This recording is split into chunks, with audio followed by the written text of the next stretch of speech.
আজকে আমি খাসির মাংসের আলু দিয়ে পাতলা ঝোল বানাবো। দেখুন তার জন্য আমার কি লাগছে।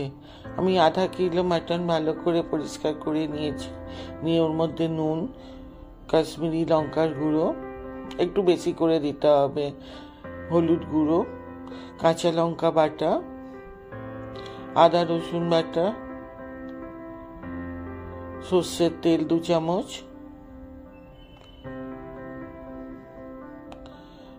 জল ঝরানো টক দই 2 চামচ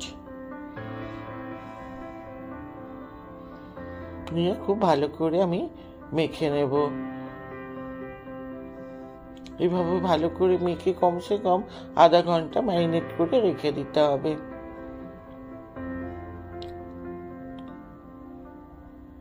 এবার আমি একটা কুকারের মধ্যে কিছুটা সর্ষের তেল দিয়ে দিলাম এবং আলুগুলোকে কেটে আমি ভাজতে থাকবো। আলু যখন ভাজা হবে আগে থেকে নুন হলুদ বা লঙ্কার গুঁড়ো না মাখিয়ে রেখে তেলের মধ্যে হলুদ লঙ্কার গুঁড়ো দিলে তেলের রঙটাও খুব সুন্দর হয়, মাংসের কালারও ভালো হয়, আলুটার রঙটাও খুব সুন্দর হয় ভাজার পর।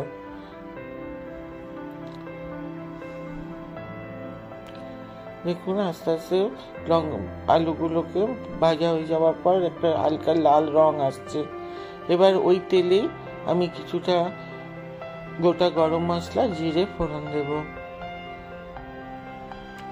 নিয়ে দুটো বড় বড় পেঁয়াজ আমি কুচিয়ে নিয়েছিলাম সেটা দিয়ে দিলাম। পেঁয়াজটা একদম লাল করে ভেজে নিতে হবে।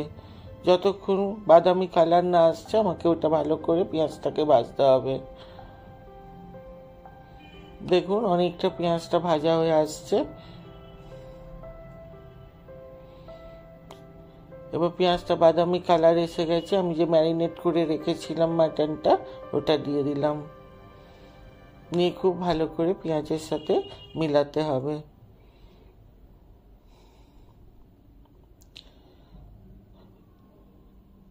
তেলের মধ্যে আলুটা ভাজার সময় যে লঙ্কার গুঁড়ো হলুদ দেওয়াতে দেখুন কালারটা খুব সুন্দর এসছে। এবার আমি কাঁচা লঙ্কা বাটা আবার দিলাম, দুটো টমেটো পেস্ট করে রেখেছিলাম সেটা দিয়ে দিলাম, জিরে দিলাম, ধনে দিলাম, লঙ্কার গুঁড়ো দিলাম, হলুদ দিলাম, দিয়ে খুব ভালো করে মিলিয়ে নিতে হবে।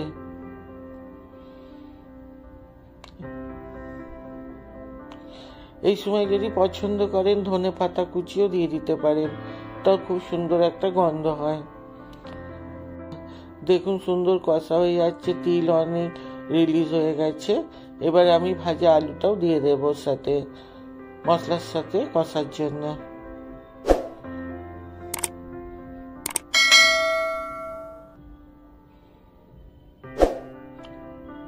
বেশ এইভাবে কষে নেব খুব সুন্দর করে।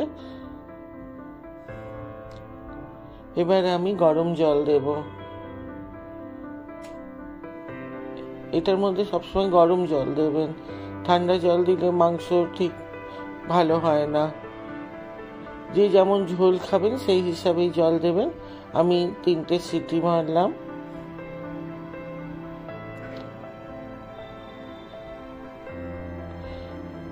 নিয়ে দেখে নিতে হবে মাটনটা সিদ্ধ হয়েছে নাকি। ওপর থেকে একটু গরম মশলার গুঁড়ো দিলাম, দিয়ে ভালো করে মিলিয়ে নিচ্ছি।